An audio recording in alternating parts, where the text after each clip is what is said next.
Everyone, welcome back to the YouTube channel entrance वाला। Friends, एक series जो हमने शुरू की थी, Kalam series Aligarh Muslim University के 9th एंट्रेंस के लिए, जिसमें आज ऑलमोस्ट साइंस का जो पोर्शन है इसका वो कंप्लीट हो जाएगा और जो मैथ्स के लेक्चर हैं वो भी कंटिन्यू किए जा चुके हैं और उनका लिंक भी मैं प्लेलिस्ट में ऐड कर दूंगा। और जो वीडियोस आपने पहले की नहीं देखी हैं तो आप उन्हें डिस्क्रिप्शन बॉक्स में लिंक दिया हुआ, वहाँ से जाकर देख सकते हैं। और वीडियो अच्छी लगे तो लाइक करें और चैनल को सब्सक्राइब करें। इसके अलावा अगर इन फ्यूचर एएमयू के किसी और एंट्रेंस की अगर आप तैयारी करना चाहते हैं तो चैनल एंट्रेंस वाला को आप सब्सक्राइब करें और बेल आइकन भी दबा दें। आज के इस लेक्चर में हम जो साइंस का लास्ट चैप्टर है उसको कंटिन्यू करेंगे। तो चलिए कंटिन्यू करते हैं आज की वीडियो। इसमें हमने एनसीईआरटी के जितने भी टॉपिक्स हैं उन सबको नोट्स फॉर्म में बना लिया है ताकि जो बाकी एक्स्ट्रा चीज़ें हैं उनको भी हम इसमें कर सकें। तो सबसे पहले हम देखेंगे व्हाट इज़ एयर, यानी एयर के बारे में देखेंगे, इसका कंपोजिशन और इसके अंदर क्या क्या चीज़ें हैं। और फिर बाद में देखेंगे एयर पोल्यूशन और टाइप्स ऑफ पोल्यूशन देखेंगे, फिर मेजर कॉजेज़ देखेंगे पोल्यूशन के, फिर उसके इफ़ेक्ट्स देखेंगे क्या क्या हैं, फिर हम किस तरह पोल्यूशन को कम कर सकते हैं, वो सब देखने वाले हैं। तो चलिए कंटिन्यू करते हैं। Air is a combination of different gases that form the atmosphere of the अर्थ। तो हम जानते हैं एयर क्या है, ये बहुत सारी गैसेज का कॉम्बिनेशन है जो एटमॉस्फेयर बनाती है अर्थ पर। And the constituent of air are nitrogen. ये भी आपको याद रखना है कि कौन सी गैस कितनी परसेंट है। तो नाइट्रोजन सबसे ज़्यादा होती है 78%, सेकेंड नंबर पे oxygen 21%, water vapour, carbon dioxide and other gases such as ozone, argon, ETC. तो कार्बन डाइऑक्साइड की कंसंट्रेशन भी कभी कभी पूछ लेता है, तो वो है 0.003%, ये आपको याद रखना है। The constituent of along with the dust particles, pollens and spores, and the constituent of air may vary on other planets। ये कहने जो एयर का कॉन्स्टिट्यूशन है वो अलग अलग प्लैनेट्स पे अलग अलग वेरी कर सकते हैं। However some planets do not have air, space contain no air. यानी कुछ इस पे जो प्लैनेट है वो ऐसे हैं जहाँ पर एयर बिल्कुल होती नहीं है, यानी गैसें नहीं पाई जाती हैं, वहाँ पर एटमॉस्फेयर ही नहीं होता है। तो यहाँ पर अगर ग्राफ वाइज में देखा जाए तो यहाँ पर 78% नाइट्रोजन होती है, 20% approximately oxygen, carbon dioxide 0.03% and water vapour 1%। Inert gases जो हैं वो लगभग 0.97% होती हैं, ये आपको याद रखना है। अब पहली बात आती है एयर पोल्यूशन की कि एयर पोल्यूशन होता क्या है। According to the world health organisation, air pollution is defined as the presence of different substance in a certain concentration in air that causes the harm to human beings and environment। यानी air के अंदर कुछ ऐसे substances या ऐसे particles का होना जिसकी वजह से ह्यूमन हेल्थ को कहीं ना कहीं नुकसान होता है या फिर एनवायरनमेंट को नुकसान होता है, उसे क्या कहा जाता है, एयर पोल्यूशन कहा जाता है। ऐसे सब्सटेंसेस या ऐसे पार्टिकल्स जिनकी वजह से एयर में प्रेजेंट होने से वो एयर नुकसानदायक होती है एनवायरनमेंट को या फिर ह्यूमन बींग्स को, इसलिए उसे क्या कहा जाता है, एयर पोल्यूशन कहा जाता है। In other words, when the air gets contaminated मतलब उसमें कुछ ऐड हो जाता है, खराब सी चीज़, due to harmful and unnecessary substance that can affect the living and non living things on earth is called air pollution. यानी एयर में कुछ ऐसी चीज़ों का मिल जाना जो कहीं ना कहीं लिविंग या नॉन लिविंग किसी भी चीज़ को अगर नुकसान पहुंचा रही है तो उसे क्या कहा जाता है, एयर पोल्यूशन। और जो सब्सटेंसेज इसको पोल्यूट कर रहे हैं उन्हें क्या कहा जाता है, पोल्यूटेंट कहा जाता है, पोल्यूटेंट्स। तो जैसे यहाँ पर देखा जा रहा है कि फैक्ट्री से कितना बहुत ज़्यादा स्मोक निकल रहा है, इसमें डस्ट पार्टिकल्स होंगे, अलग अलग तरह की गैसेज होंगी, तो ये कहीं ना कहीं living as well as non living दोनों के लिए हार्मफुल होती हैं, तो इन्हें क्या कहा जाता है, पोल्यूटेंट। और जो एयर में जब ये मिक्स हो जाती है तो इसे क्या कहा जाता है, एयर पोल्यूशन। तो मेजर कॉज जो है वो एयर पोल्यूशन इंडस्ट्रीज़ की वजह से होता है, जो फिगर में दिखाया गया है। How does air get polluted. अब बात आती है कि एयर जो है वो पोल्यूट कैसे हो जाती है। तो एयर पोल्यूटेंट्स की बात की जाए, एनी अनवांटेड और the harmful substance present in the air that decrease its quality and contaminated is called air pollutants. यानी ऐसे सब्सटेंस जो एयर की क्वालिटी को डिक्रीज करते हैं या फिर एयर की क्वालिटी को ख़राब कर देते हैं, जिससे वो नुकसान करने लगती हैं लिविंग या नॉन लिविंग थिंग्स को, उन्हें क्या कहा जाता है, पोल्यूटेंट कहा जाता है। For example, smoke is also an air pollutant. जैसे अगर धुएं की बात की जाए तो ये भी क्या है, एक एयर पोल्यूटेंट है। Air pollutant can be classified into different categories based on their sources. अब अगर सोर्सेज की बात की जाए, यानी कहाँ से जो पोल्यूटेंट है वो बना है, तो उसकी बेस पे इन्हें अलग अलग कैटेगरीज में डिफाइन किया जा सकता है, डिस्ट्रीब्यूट किया जा सकता है। क्या क्या कैटेगरीज हैं, चलिए देखते हैं। Indoor and outdoor air pollutant. तो जो कैटेगरी हम इनमें इनको डिवाइड कर सकते हैं वो इंडोर यानी अंदर वाले, और आउटडोर जो बाहर से प्रोड्यूस हो रहे हैं। इंडोर पोल्यूटेंट की बात करते हैं। These pollutant are generated indoor in houses, institutions, buildings और कमर्शियल फैसिलिटीज़। यानी ऐसे पोल्यूटेंट जो कहीं ना कहीं अंदर की तरफ रिलीज होते हैं, या तो घर के अंदर या फिर इंस्टीट्यूशंस के अंदर या फिर बिल्डिंग्स के अंदर या कमर्शियल फैसिलिटीज़ के अंदर। तो जो भी अंदर की तरफ पोल्यूटेंट रिलीज होते हैं उन्हें इंडोर पोल्यूटेंट्स कहा जाता है। And the indoor air pollution may not severe impact people's health but can certainly affect them in long run. यानी जो इंडोर पोल्यूटेंट होते हैं वो कहीं ना कहीं हमको लगता है कि उनसे ज़्यादा नुकसान नहीं है, लेकिन उनसे लॉन्ग टर्म इफेक्ट देखने को मिलता है।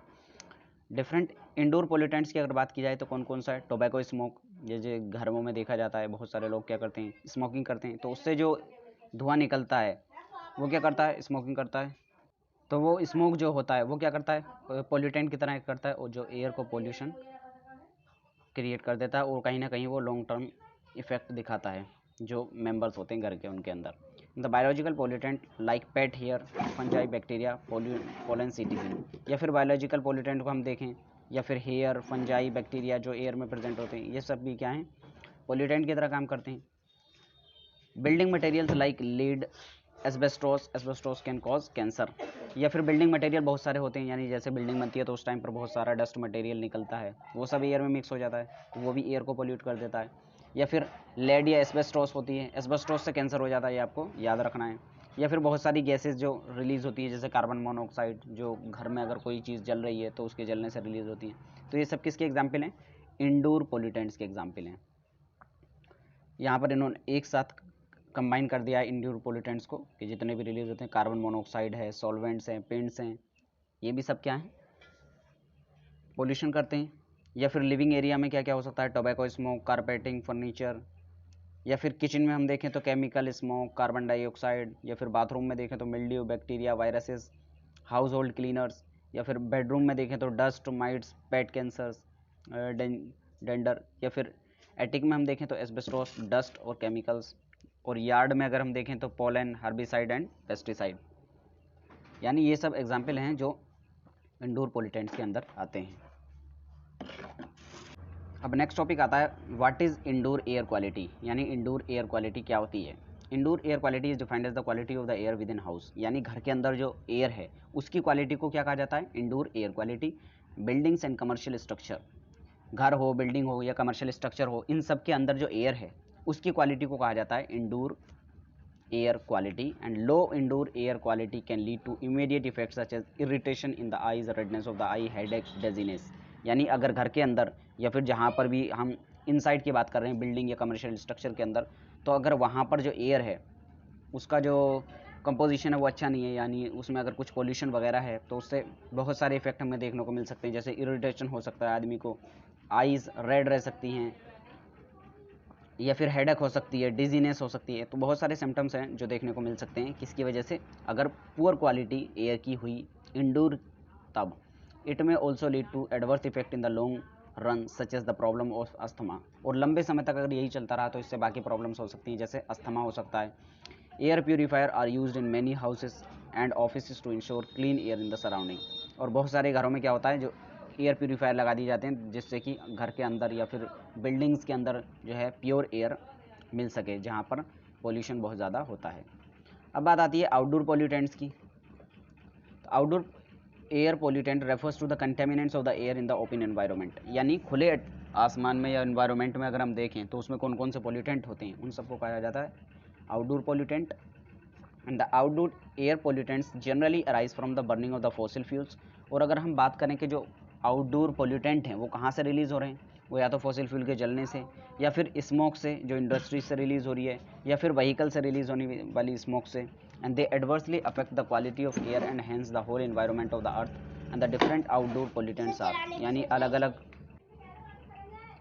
अलग जो आउटडोर पोल्यूटेंट हमें देखने को मिलते हैं वो हैं carbon monoxide, nitrogen oxide and sulphur dioxide and hydrocarbons. और ये सब हम कहीं ना कहीं देखें तो या तो फॉसिल फ्यूल के जलाने से रिलीज़ होते हैं या फिर व्हीकल्स में भी रिलीज़ होते हैं। तो अगर हम देखें आउटडोर एयर पोल्यूटेंट के सोर्सेज, यानी कहाँ कहाँ से वो रिलीज़ हो रहे हैं, तो सबसे ज़्यादा ट्रांसपोर्टेशन में रिलीज़ हो रहा है 57%। बाकी फ्यूल के कम्बिशन से, यानी जो फ्यूल हम जलाते हैं व्हीकल के अलावा बाकी जगहों पर, वहाँ से 21% रिलीज़ होती है। इंडस्ट्रियल प्रोसेस से 12%, और बाकी जो एक्टिविटीज़ हैं उन सब से 10% आउटडोर पोल्यूटेंट रिलीज़ होते हैं। अब नेक्स्ट जो टॉपिक आता है वो है primary and secondary air pollutant, यानी जो दूसरा तरीका है क्लासीफाई करने का एयर पोल्यूटेंट को, वो है कि उनको हम प्राइमरी और सेकेंडरी पोल्यूटेंट में क्लासीफाई कर सकते हैं। Depending upon their emission into air, the air pollutant can be categorized as primary और secondary. Primary pollutant are the ones that are emitted directly into the environment, यानी ऐसे pollutant जो directly environment में release किए जाते हैं उन्हें क्या कहा जाता है, primary pollutant. For example harmful gases such as carbon monoxide, carbon dioxide, sulphur dioxide, nitrogen oxide, they are emitted directly from industries and vehicles into the air. यानी ऐसी गैसेज या फिर ऐसे पोल्यूटेंट जो डायरेक्टली एनवायरनमेंट में release किए जाते हैं तो उन्हें क्या कहा जाता है, प्राइमरी पोल्यूटेंट। जैसे कार्बन मोनोऑक्साइड हुई, कार्बन डाइऑक्साइड हुई, नाइट्रोजन ऑक्साइड हुई, सल्फर डाइऑक्साइड हुई, ये सब क्या हैं, ये ऐसी गैसेज हैं जो डायरेक्टली एनवायरनमेंट में रिलीज़ की जाती हैं और पोल्यूटेंट की तरह एक्ट करती हैं। वहीं पर सेकेंडरी पोल्यूटेंट को देखा जाए, they are the ones that are generated due to the reactions between various constituent of the air. For example acid rain is a secondary pollutant, यानी ऐसे सेकेंडरी पोल्यूटेंट ऐसे होते हैं मतलब जो बहुत लंबे समय के बाद एक दूसरे से रिएक्शन करने के बाद बनते हैं। जैसे अगर एसिड रेन की बात की जाए तो एसिड रेन बनती किससे, सल्फर ऑक्साइड और नाइट्रोजन ऑक्साइड से। जब सल्फर ऑक्साइड और नाइट्रोजन ऑक्साइड वाटर के साथ रिएक्ट करते हैं, वाटर के साथ मिलते हैं, तब क्या बनती है, एसिड रेन बनती है। तो यानी ये अकेले खुद उसकी वजह से नहीं बने, जब सल्फर डाइऑक्साइड और नाइट्रोजन डाइऑक्साइड वाटर में मिले तब सेकेंडरी पोल्यूटेंट एसिड रेन बना। तो अगर एसिड रेन की बात की जाए क्या एक सेकेंडरी पोल्यूटेंट है। Nitrogen oxides react with water vapour present in the air and form nitric acid, और इसी तरह सल्फर ऑक्साइड्स भी इसमें कहीं ना कहीं रिस्पॉन्सिबल होते हैं। प्राइमरी और सेकेंडरी पोल्यूटेंट्स कुछ दिखाए हैं फिगर में। तो प्राइमरी पोल्यूटेंट जैसे जो डायरेक्टली यहाँ से रिलीज़ हो रहे हैं बर्निंग से या फिर नेचुरल डाइजेस्टर से, इसमें कार्बन मोनोऑक्साइड हुआ, कार्बन डाइऑक्साइड हुआ, सल्फर डाइऑक्साइड हुआ, नाइट्रोजन ऑक्साइड हुआ, नाइट्रोजन डाइऑक्साइड हुआ, या फिर बहुत सारे हाइड्रोकार्बन जो सस्पेंडेड पार्टिकल्स हैं, ये क्या है, डायरेक्टली एनवायरनमेंट में रिलीज़ किए गए। सेकेंडरी जब उनके रिएक्शन से बनते हैं, जैसे नाइट्रेट हुआ, सल्फेट हुआ, परऑक्साइड हुआ, ओजोन हुआ, परऑक्सिल एसिटिल नाइट्रेट हुआ, पेन इसे कहा जाता है, नाइट्रिक एसिड हुआ, सल्फ्यूरिक एसिड हुआ, सल्फरस एसिड हुआ, ये क्या है, सेकेंडरी पोल्यूटेंट। अब हम देखने वाले हैं कॉजेज ऑफ एयर पोल्यूशन, यानी एयर पोल्यूशन के मेन कॉजेज क्या हैं। Air pollution from natural sources, तो कुछ एयर पोल्यूशन जो है वो नेचुरल कॉजेज की वजह से भी होती है। जैसे sometime forest fire and volcanic eruption can lead to the release of excess of smoke and dust into the atmosphere. कभी कभी आपने देखा होगा जब वोल्केनिक इरप्शन होता है या फिर कभी कभी जंगलों में आग लग जाती है अपने आप बिना ह्यूमन कॉज के, तो ये सब नेचुरल रिसोर्सेज से क्या होता है, इसमें बहुत सारी डस्ट वगैरह या फिर पार्टिकल्स और स्मोक क्या होता है एनवायरनमेंट में चले जाते हैं, तो इससे भी एयर पोल्यूशन होता है। दूसरा, बर्निंग ऑफ फॉसिल फ्यूल, ये भी एक मेजर कॉज है। कोल और पेट्रोलियम जो हम यूज़ करते हैं इंडस्ट्रीज़ में या व्हीकल्स में, ये क्या करती हैं, जब जलती हैं तो रिलीज़ करती हैं बहुत सारे हार्मफुल सब्सटेंस एयर में, जैसे कार्बन मोनोऑक्साइड हुआ, नाइट्रोजन ऑक्साइड हुआ, या फिर सल्फर डाइऑक्साइड। ये सब क्या हैं, हार्मफुल सब्सटेंसेज हैं जो एयर में मिक्स करके एयर को पोल्यूटेड कर देते हैं। दूसरा, exhaust from the factory, factory से बहुत सारा एग्जॉस्ट निकलता है। Many industries release harmful substance like carbon dioxide, hydrocarbons, other harmful chemicals into air विच डिक्रीज इट्स क्वालिटी। यानी कहीं ना कहीं फैक्ट्री से ही बहुत सारे ऐसे सब्सटेंस निकलते हैं जिससे एयर की क्वालिटी ख़राब हो जाती है, यानी वो पोल्यूटेड हो जाती है। नेक्स्ट है एग्रीकल्चर एक्टिविटीज़ भी कहीं ना कहीं इसके लिए रिस्पॉन्सिबल हैं। Usages of insecticide, fertiliser, pesticide lead to release of chemicals in the air. Agriculture activities also lead to release of ammonia in the atmosphere which is extremely hazardous for us। यानी agriculture activities में अगर देखें तो ammonia कहीं ना कहीं जो धान की खेती होती है तो उसमें अमोनिया गैस रिलीज़ होती है और ये भी बहुत ज़्यादा नुकसानदायक होती है एटमॉस्फेयर में। Next, pollution due to household, और कहीं ना कहीं पोल्यूशन जो है वो घरों की वजह से भी होता है। Paints, cleaning product, air conditioner, refrigerator और बाकी अप्लाइंसेज जो हम यूज़ करते हैं अपने हाउस में, ये सब भी पोल्यूशन करते हैं। और एयर कंडीशनर, रेफ्रिजरेटर जो हम यूज़ करते हैं उसमें क्या होता है, क्लोरोफ्लोरोकार्बन्स का यूज़ किया जाता है, और क्लोरोफ्लोरोकार्बन क्या करते हैं, ओजोन लेयर को डिग्रेड कर देता है, यानी ओजोन लेयर को ख़राब कर देता है। और इसी की वजह से जो देखा गया है एंटार्कटिका में ओजोन होल भी हो गया है। ओजोन होल क्यों हुआ है, क्योंकि जो रेफ्रिजरेटर आज के ज़माने में यूज़ किए जा रहे हैं उसमें क्लोरोफ्लोरोकार्बन्स हैं, और ये क्लोरोफ्लोरोकार्बन कहीं ना कहीं उड़ के ऊपर पहुंच जाते हैं और ये ओजोन को ख़राब कर देते हैं। Burning of wood and cow dung in rural areas also lead to air pollution. या फिर हम गांव देहात के एरिया में देखें तो वहाँ पर क्या होता है, लकड़ी और काउ डंग को जलाया जाता है, जिससे क्या होता है, एयर पोल्यूशन होता है। नेक्स्ट कॉज है जो है इसका माइनिंग एक्टिविटी, जैसे माइनिंग की जाती है बहुत जगहों पर, खदानें खोदी जाती हैं, कोयले की हो या बाकी और मेटल्स की हो, तो वहाँ पर भी एयर पोल्यूशन बहुत ज़्यादा होता है। Mining results in the release of large amount of dust and chemicals in the air, यानी हवा में बहुत सारे केमिकल्स और डस्ट रिलीज हो जाती है, जिससे एटमॉस्फेयर कैसे हो जाता है, पोल्यूटेड हो जाता है। अब हम देखने वाले हैं effect of pollutant on environment, यानी जो अलग अलग पोल्यूटेंट हैं उनके क्या क्या इफेक्ट हमें एनवायरनमेंट में देखने को मिलते हैं। तो पहले दिया होगा क्या, पोल्यूटेंट, फिर उसके सोर्स और फिर इफेक्ट, यानी पहले पोल्यूटेंट का नाम, फिर वो कहाँ से निकल रहा है और फिर उसकी वजह से क्या क्या होता है। तो सबसे पहला है कार्बन मोनोऑक्साइड, ये काफ़ी जहरीली गैस भी मानी जाती है। इसका सोर्स क्या होता है, जब इम्प्रॉपर कंबीशन होता है, यानी अगर एयर की डेफिशिएंसी है, यानी कम हवा एयर है, उसकी प्रेजेंस में अगर किसी चीज़ को हम जलाते हैं, चाहे वो लकड़ी हो, कोयला हो, डंग हो, यानी कम ऑक्सीजन की प्रेजेंस में जो कंबीशन होता है, कंबीशन मतलब जलाना, तो लो ऑक्सीजन की प्रेजेंस में जो कंबीशन होता है तो उसमें कार्बन मोनोऑक्साइड रिलीज होती है। एक पॉइजनस गैस है ये ऑक्सीजन के जो ब्लड के अंदर जो ऑक्सीजन कैरिंग कैपेसिटी होती है उसको डिक्रीज़ कर देती है, और इससे क्या होता है, डिफ़िकल्टी हो जाती है ब्रीदिंग के अंदर भी। तो ये सब कॉज हैं, पॉइजनस गैस है, ब्लड के जो ऑक्सीजन कैरिंग कैपेसिटी है वो कम हो जाती है, और इससे ब्रीदिंग डिफ़िकल्टी भी देखने को मिलती है। नेक्स्ट कॉज है स्मोक, नेक्स्ट पोल्यूटेंट है स्मोक। ये क्या होता है, कॉम्बिनेशन होता है फोग और स्मोक का, ये आपको याद रखना है। जो स्मोक है वो किसका कॉम्बिनेशन है, फोग और स्मोक का। It can cause asthma, wheezing, cough, इससे अस्थमा हो सकता है, वीजिंग हो सकता है, कफ हो सकता है, और इससे क्या होता है, लीड्स टू डिक्रीज्ड विजिबिलिटी, यानी जो देखने की जो क्षमता है वो कम हो जाती है, and leads to respiratory problem, और इससे बहुत सारी जो सांस की प्रॉब्लम हैं वो भी हो जाती हैं स्मोक की वजह से। नेक्स्ट पॉल्यूटेंट है वो है सल्फर डाइऑक्साइड। सल्फर डाइऑक्साइड कहाँ से प्रोड्यूस होता है, कंबस्शन से, मेनली जब कोल का कंबस्शन होता है तब वहाँ से रिलीज होता है। कैन कॉज डैमेज, इससे लंग डैमेज हो सकते हैं। नेक्स्ट पॉल्यूटेंट है क्लोरोफ्लोरोकार्बन्स, CFC भी कहा जाता है इन्हें कभी कभी। Produced from air conditioner, refrigerator, aerosol से रिलीज होता है। क्लोरोफ्लोरोकार्बन का आपको याद रखना है, ओजोन लेयर के डिग्रेडेशन में रिस्पॉन्सिबल है, यानी ओजोन लेयर इसकी वजह से ख़राब हो जाती है, एंड कोज डिक्रीज विजिबिलिटी, और इससे भी देखने की क्षमता आदमी की कम हो जाती है। Air pollution and the case study of Taj Mahal. अब हम देखेंगे जो एयर पोल्यूशन है और उसके रेफरेंस में जो ताजमहल की केस स्टडी की गई है उसमें क्या फ़र्क हमें देखने को मिला है और क्यों।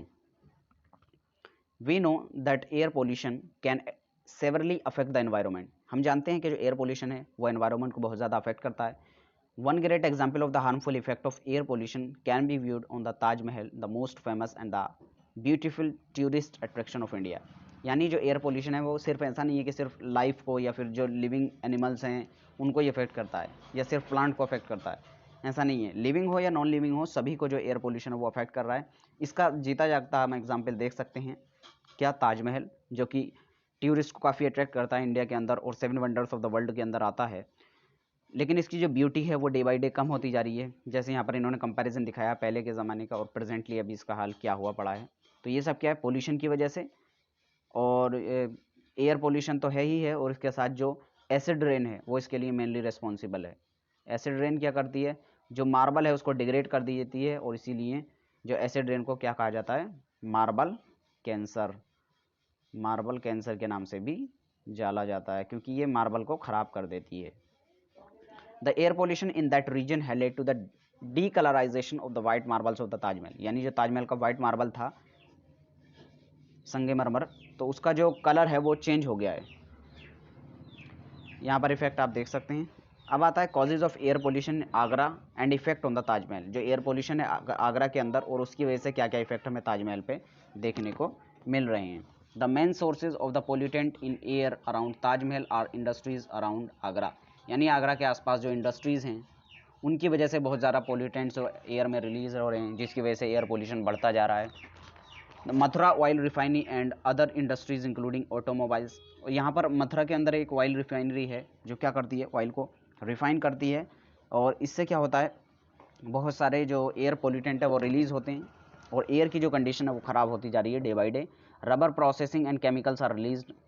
Releasing harmful substance in air, और इसके साथ साथ बहुत सारे केमिकल्स रिलीज हो रहे हैं और हार्मफुल सब्सटेंस एयर के अंदर रिलीज हो रहे हैं। The major pollutants are nitrogen dioxide, sulphur dioxide, और इसके जो मेजर पॉल्यूटेंट की अगर बात करें कौन कौन से हैं तो वह नाइट्रोजन डाइऑक्साइड और सल्फर डाइऑक्साइड। ये पॉल्यूटेंट जब वाटर के साथ मिक्स हो जाते हैं तो क्या करते हैं, ये एसिड रेन करते हैं, और आगरा के रीजन में इसी वजह से, क्योंकि एसिड रेन वहाँ पर हो रही है, तो इससे ताजमहल को बहुत ज़्यादा अफेक्ट हो रहा है। When nitrogen dioxide combine with water it forms nitric acid, when sulfur dioxide combine with water it forms sulfuric acid। क्योंकि जो नाइट्रोजन ऑक्साइड है वो वाटर के साथ मिक्स करके क्या मिलके बना रही है, नाइट्रिक एसिड, जो कि एक एसिड है बहुत स्ट्रॉन्ग, और दूसरा जो सल्फर डाइऑक्साइड है वो वाटर के साथ मिक्स करके क्या बना रही है, सल्फ्यूरिक एसिड, जो कि एक बहुत ज़्यादा स्ट्रॉन्ग एसिड है। ये दोनों के दोनों मार्बल को डिग्रेड करते हैं। The rain water which follow on the Taj Mahal leads to the decay of the marble, और इसी को मार्बल कैंसर भी कहा जाता है, क्योंकि जैसे ही एसिड रेन मार्बल पे पड़ती है मार्बल ख़राब होना शुरू हो जाता है। Mathura oil refinery is the major source of suspended particulate matter, SPM। कभी कभी इसकी फुल फॉर्म भी पूछ लेता है, SPM क्या कहलाता है, suspended particulate matter in the air around the Taj Mahal, यानी ताजमहल के आसपास जो एयर है उसमें बहुत ज़्यादा SPM पाया जाता है, यानी सस्पेंडेड पार्टिकुलर मैटर बहुत ज़्यादा पाए जाते हैं, जो रिलीज़ कहाँ से होते हैं, मथुरा ऑयल रिफाइनरी से रिलीज़ होते हैं, which is making white marble look yellow in colour, और इसी की वजह से जो वाइट मार्बल है वो येलो कलर का हो जा रहा है, क्योंकि वहाँ पर SPM बहुत ज़्यादा प्रेजेंट हैं। नेक्स्ट है steps were taken to reduce air pollution in the area near Taj Mahal, यानी ताजमहल के आसपास का जो एरिया है वहाँ पर एयर पोल्यूशन को कम करने के लिए कौन कौन से स्टेप्स हैं जो लिए गए हैं गवर्नमेंट के थ्रू, या फिर कौन कौन सी ड्यूटीज़ हैं जो दी गई हैं गवर्नमेंट के थ्रू इंडस्ट्रीज़ को, या फिर क्या क्या स्टेप्स लिए गए हैं वो हम देखने वाले हैं। पहला है the industries are switching to clean fuels like CNG and LPG to prevent air pollution and protect the monument. इन मोन्यूमेंट्स को बचाने के लिए जो इंडस्ट्रीज़ हैं उनको स्विच किया जा रहा है कि वो फ्यूल्स का यूज़ करें जो कि क्लीनर फ्यूल हैं, जैसे CNG हुआ, LPG हुआ, जिससे पोल्यूशन कम हो और हम अपने मोन्यूमेंट को बचा सकें। दूसरा है अनलेडेड पेट्रोल का यूज़ करने की बात की जा रही है ऑटोमोबाइल्स के अंदर। अनलेडेड पेट्रोल का मतलब यानी जिस पेट्रोल के अंदर लेड ना हो, क्योंकि लेड जो है एक काफ़ी स्ट्रॉन्ग पोल्यूटेंट माना जाता है, जिससे बहुत ज़्यादा प्रॉब्लम होती है ह्यूमन बींग्स को। Prevent harmful smoke from the vehicle near the Taj Mahal, जिससे क्या होगा, ताजमहल का आसपास का जो एरिया है वहाँ पर जो हार्मफुल गैसेज हैं वो रिलीज़ ना हो।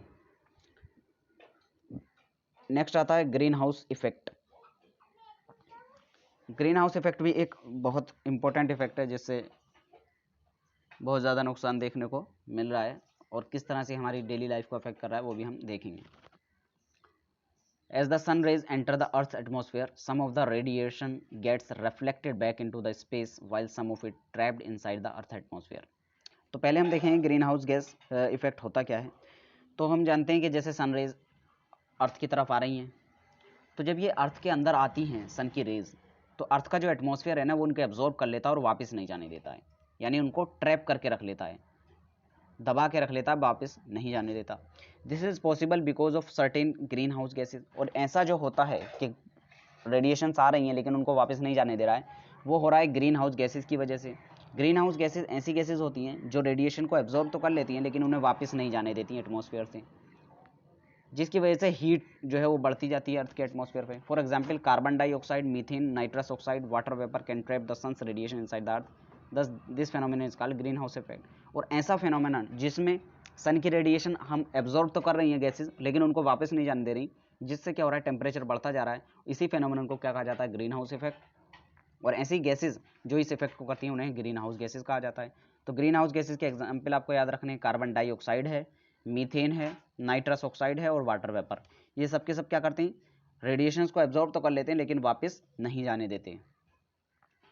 Due to this green house effect the earth has a stable temperature that can support the existence of life. ये कह रहे हैं इसी ग्रीन हाउस गैसेज की वजह से हमारे पास क्या है, एक स्टेबल टेम्परेचर है। जैसे अगर देखा जाए तो सुबह के टाइम में जैसे सन निकलता है तो उसमें रेडिएशन बहुत ज़्यादा आती हैं और टेम्परेचर यहाँ पर जो गैसेज हैं उनको एब्जॉर्ब कर लेती हैं। अब रात को समय में तो कोई लाइट नहीं होती लेकिन फिर भी टेम्परेचर ज़्यादा वेरिएशन नहीं शो करता है।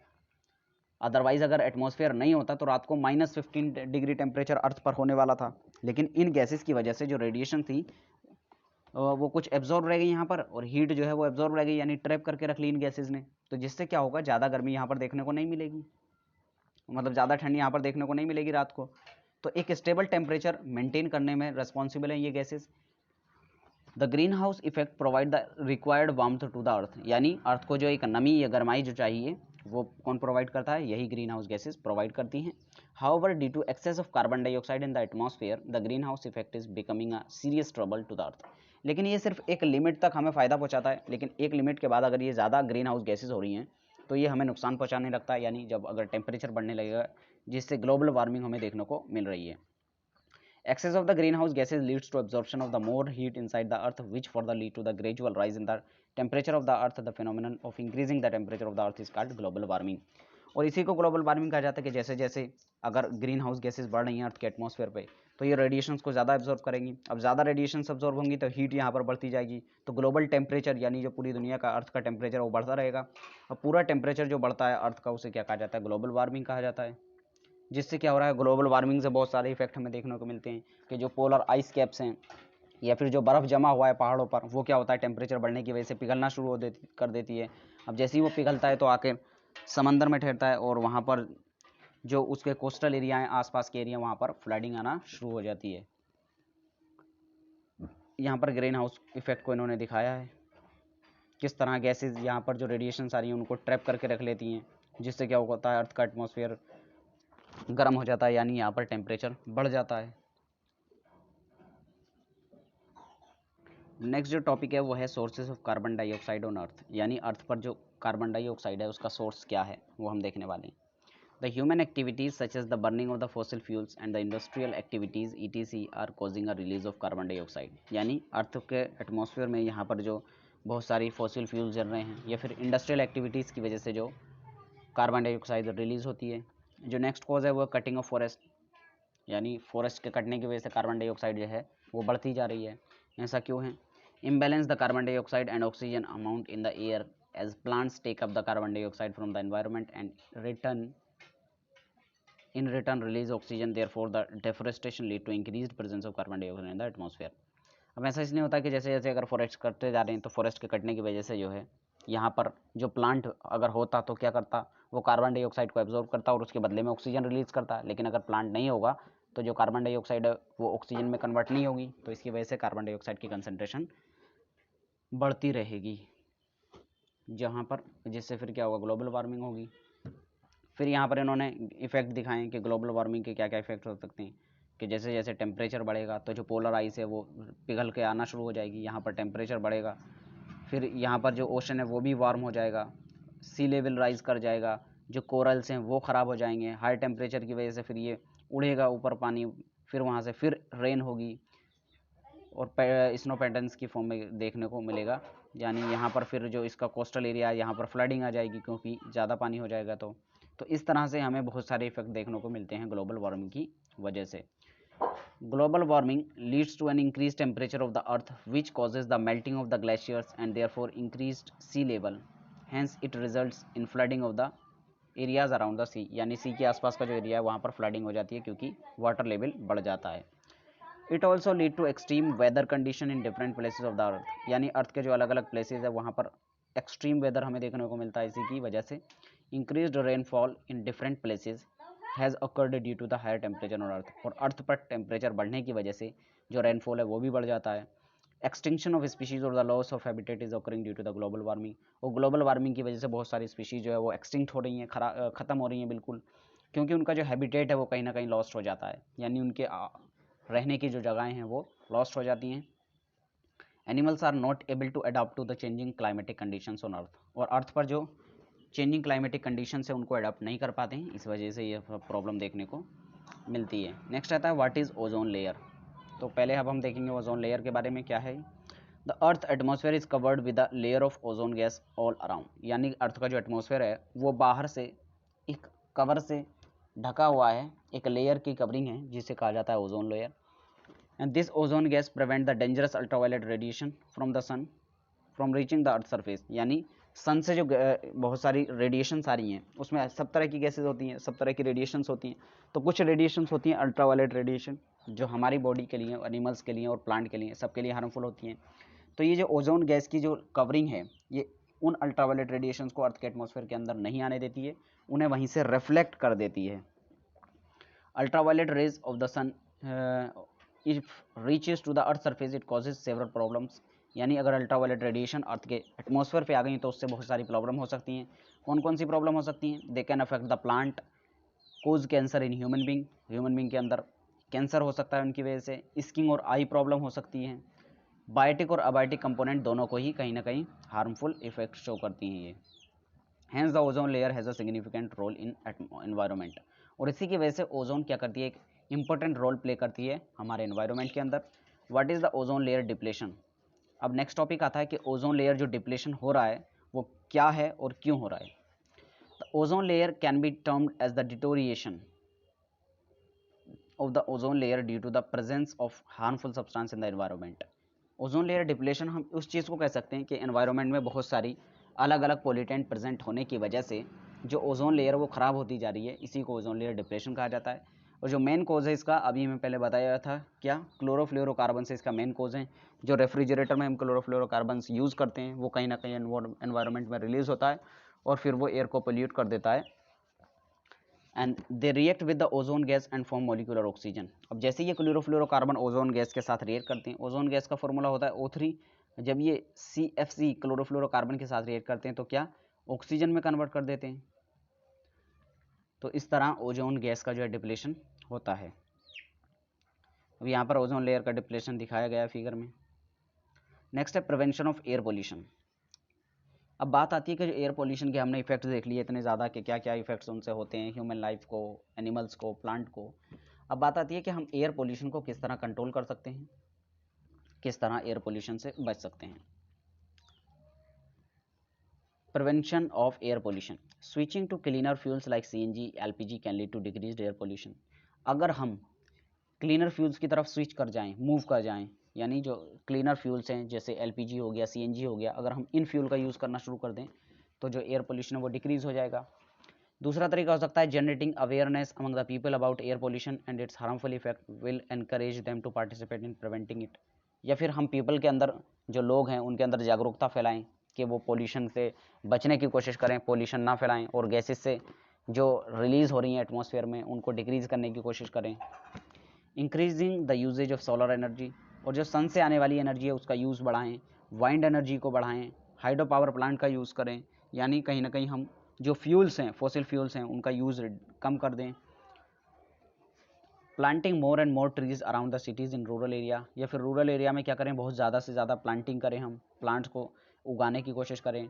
India celebrates Van Mahotsav in July every year where people come together and plant trees on a large scale. और जुलाई के अंदर जो है इंडिया में वन महोत्सव मनाया जाता है जहाँ पर एक साथ बहुत सारे लोग आते हैं और प्लांटिंग करते हैं। Instead of burning dry leaves and other organic material they should be dumped into compost. और जो सूखी पत्ती वगैरह या ऑर्गेनिक सब्सटेंस होते हैं उन्हें जलाने के बजाय क्या किया जाए, गड्ढा खोदकर उनको दबा दिया जाए। Using gas stoves instead of burning coal और वुड टू कुक फूड। तो गैस स्टोव हम यूज़ करें, कोल या फिर वुड ना जलाएं, क्योंकि उसमें क्या होता है, बहुत ज़्यादा धुआं वगैरह रिलीज़ होता है और कार्बन मोनोऑक्साइड गैस भी रिलीज होती है। शेयरिंग व्हीकल्स और using public transport to reduce the number of vehicles, यानी हम व्हीकल्स को शेयर करें। ऐसा नहीं है कि हर आदमी अलग अलग व्हीकल्स ले रहा है, तो कम से कम ट्रांसपोर्ट का यूज़ करें, मतलब जो पब्लिक ट्रांसपोर्ट है उसी को काम चलाने की कोशिश करें। Using eco friendly paints cleaning product for household and other building, यानी इको फ्रेंडली जो पेंट्स हैं उनका यूज़ करें, क्लीनिंग प्रोडक्ट का यूज़ करें, बिल्डिंग्स में इको फ्रेंडली पेंट का यूज़ करने की कोशिश करें। नेक्स्ट आता है वाटर पोल्यूशन। तो जिस तरह अभी हमने देखा एयर पोल्यूशन, उसी तरह पोल्यूशन वाटर का भी होता है। तो वाटर के अंदर जो पोल्यूशन होता है उसे क्या कहा जाता है, water pollution. Water is not only necessary for the existence of life on the earth but is required to perform several day to day activities like cleaning, washing cloth, bathing, cooking etc।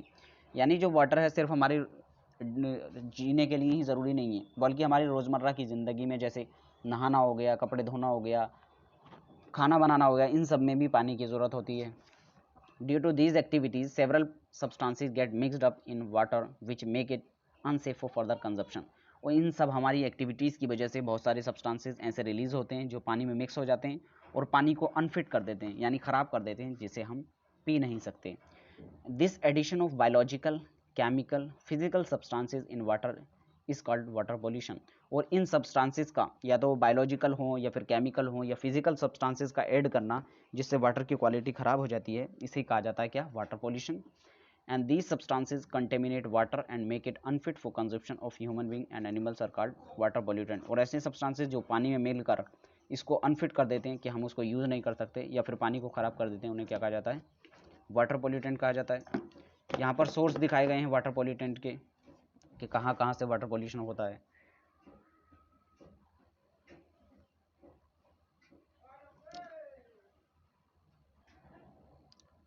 How water gets polluted. अब हम देखेंगे कि जो water है वो किस तरह से पॉल्यूट हो जाता है। Case study of Ganga river, यहाँ पर हम एक स्टडी पढ़ेंगे जो गंगा रिवर के ऊपर की गई थी study. Ganga is one of the most significant river of India. जैसे हम जानते हैं गंगा एक काफ़ी सिग्निफिकेंट रिवर है इंडिया की। And it flows through many town cities villages of the northern eastern and central India. और ये बहुत सारे स्टेट से, गाँव से, शहरों से निकल के बाहर आती है, सेंट्रल इंडिया में भी और नॉर्थर्न पार्ट में specially. The people living in these region are dependent upon Ganga water for their livelihood as well as for their day to day needs. यानी जो लोग इस एरिया में रह रहे हैं तो वो कहीं ना कहीं अपनी डेली लाइफ में वाटर की रिक्वायरमेंट को फुलफ़िल करने के लिए इसके आसपास वाले गंगा रिवर पर डिपेंडेंट होते हैं। But it has been found that the Ganga is one of the 10 endangered river of the world according to WWF। WWF की फुल फॉर्म क्या होती है, world wide fund for nature. ये एक इंस्टीट्यूशन होता है वर्ल्ड का जो नेचर की देखभाली करता है। And this is because of its extreme pollution. ये कह रहे हैं कि गंगा इतनी बड़ी रिवर होने के बावजूद इंडिया की, ये दुनिया की टॉप 10 एंडेंजर्ड रिवर में आती है, यानी ऐसी रिवर जिसमें बहुत ज़्यादा लाइफ का नुकसान हो रहा हो या फिर पोल्यूशन बहुत ज़्यादा हो। And the river has been called in dead at several places as it has no aquatic life there. और बहुत जगहों पर गंगा को मरा हुआ कह दिया गया है, डेड कह दिया गया है, क्योंकि वहाँ पर लाइफ एग्जिस्ट नहीं हो रही है। लाइफ एग्जिस्ट क्यों नहीं हो रही है, क्योंकि वहाँ पर पोल्यूशन इतना ज़्यादा है कि कोई भी फिश वगैरह या बाकी एनिमल्स जो पानी के अंदर रहते हैं वो वहाँ पर ज़िंदा नहीं रह पा रहे हैं। Cases of water pollution in Ganga. तो गंगा के अंदर जो वाटर पॉल्यूशन है उसके कौन कौन से केसेस हैं, कॉजेज़ हैं, वो देखने वाले हैं। यानी इसका कारण क्या क्या है जिसकी वजह से गंगा जो है इतनी पॉल्यूटेड हो रही है। Various towns, villages, cities through which the Ganga river pass release untreated sewage water, garbage, dead bodies and other harmful substances into it. यानी जो गंगा के आसपास के बहुत सारे शहर हैं वो क्या करते हैं, अनट्रीटेड वाटर, सीवेज या फिर गार्बेज या फिर जो जितने भी वेस्ट प्रोडक्ट होता है वो सब इसी पानी में यानी गंगा में वो बहा देते हैं, जिससे यहाँ पर पॉल्यूशन बढ़ जाता है।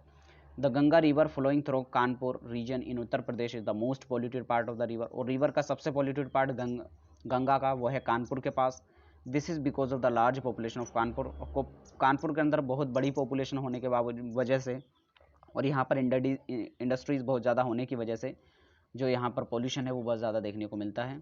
The people use river water for bathing, cleaning, washing cloth and they even defecate in the river. यहाँ तक कि वो जो लोग हैं वो अपना एक्सक्रीटा भी कहीं ना कहीं रिवर में डाल देते हैं, बाथिंग करते हैं, नहाते हैं, कपड़े धोते हैं, सब काम जो है यहीं पर करते हैं, जिससे क्या होता है, वाटर पॉल्यूट हो जाता है। From polythene bags to idols of gods, flower, garbage, people throw several things in the river, all this leads to pollution. और पन्नी से लेकर कचड़े तक हर चीज़ जो है वो रिवर में डाली जाती है, जिससे क्या होता है, जो पॉल्यूशन है वो बढ़ता जा रहा है। And the flow of river Ganga near Kanpur region is slow which leads to more pollution of it in still water. अब यहाँ पर जो पानी का जो मूवमेंट है कानपुर के आसपास वो भी कम है, जिसकी वजह से पानी यहाँ पर जमा रहता है, तो पानी के जमने की वजह से भी यहाँ पर गंदगी बढ़ जाती है, यानी पॉल्यूशन बढ़ जाता है। More than 500 industries in the Kanpur including leather, detergent, paint, fertiliser industries, all of these release toxic waste in the river and leads to pollution. 5,000 से ज़्यादा 5,000 से ज़्यादा इंडस्ट्रीज़ कानपुर के अंदर हैं जो लेदर बनाती हैं, डिटर्जेंट, पेंट, फर्टिलाइज़र बनाती हैं, जिससे क्या होता है, बहुत सारे केमिकल्स रिलीज़ होते हैं और ये सब के सब जाकर गंगा में मिक्स हो जाते हैं। In order to prevent the river Ganga from getting polluted, the government of India has initiated the Ganga Action Plan in 1985।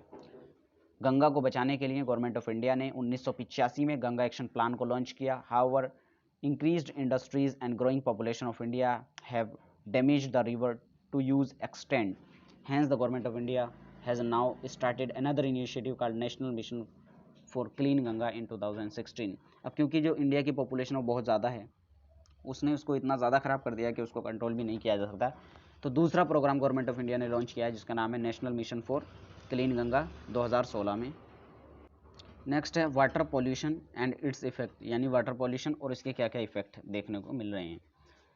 तो वाटर पॉल्यूशन सोर्सेज पहले दिखाए गए, इंडस्ट्री से oil refinery, textile mill, sugar mills, paper factory या फिर chemical factory से बहुत सारे जो वेस्ट मटेरियल निकलता है जैसे arsenic, lead, chloride, hot water. इन सब के इफेक्ट क्या होते हैं? Increase toxicity of plant and animal, plant और एनिमल के अंदर टॉक्सिसिटी बढ़ जाती है।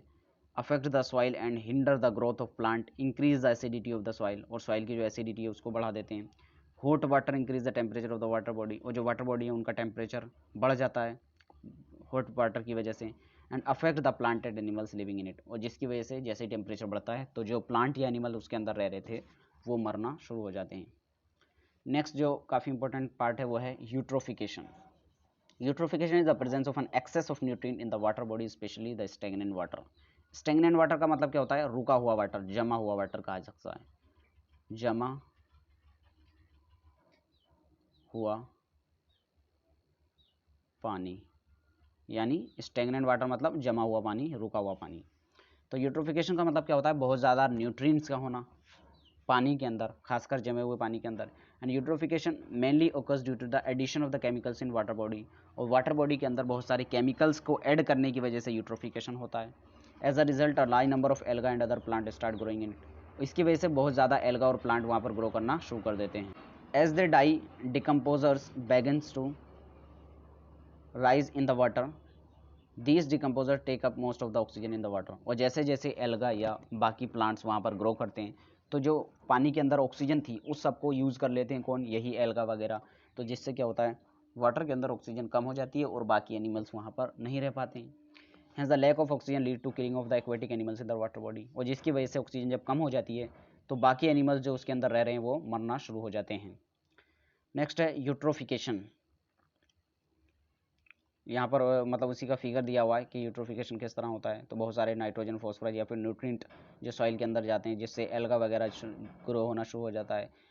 जिससे क्या होता है? एल्गा जब मरते हैं तो वो ऑक्सीजन को यूज़ करते हैं, और जब जी रहे होते हैं तब भी तो बहुत सारी ऑक्सीजन को कंज्यूम कर लेते हैं, जिससे पानी के अंदर जो ऑक्सीजन की कंसनट्रेशन वो कम हो जाती है। नेक्स्ट है पोर्टेबल वाटर।